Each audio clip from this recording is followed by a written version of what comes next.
আজকের ভিডিও একমুখী রুদ্রাক্ষ।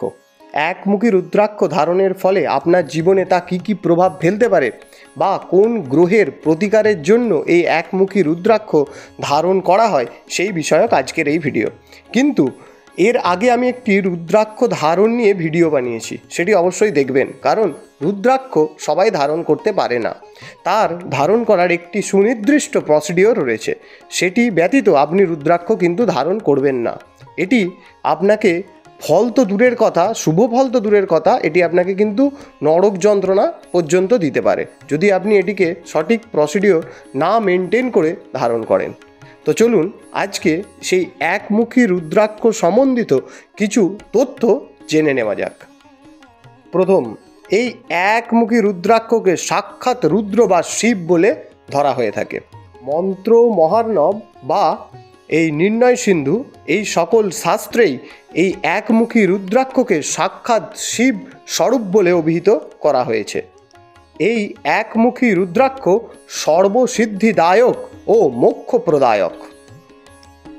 এই একমুখী রুদ্রাক্ষ ধারণের ফলে ঈশ্বর দর্শন ও সদ্গুরুর সাক্ষাৎ লাভ হয়ে থাকে। এই একমুখী রুদ্রাক্ষের সঞ্চালক গ্রহ বলা হয়ে থাকে সূর্যকে। এই জ্যোতিষশাস্ত্র অনুসারে যদি আপনি সূর্যের প্রতিকার হিসেবে এই একমুখী রুদ্রাক্ষ ধারণ করেন, তাহলে সূর্যজনিত বিভিন্ন বিঘ্ন বা দোষ দূর হয়ে থাকে। সূর্য যদি আপনার প্রতিকূল স্থানে অবস্থান করে, তাহলে কিন্তু এই সূর্য থেকে আপনি বিভিন্ন ধরনের রোগ ব্যাধিতে কিন্তু আক্রান্ত হতে পারেন।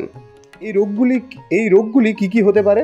যেমন ডান চক্ষু সম্বন্ধিত রোগ, মাথা ধরা, কানের রোগ, হৃদরোগ, পেট রোগ এবং হাড়ের দুর্বলতা।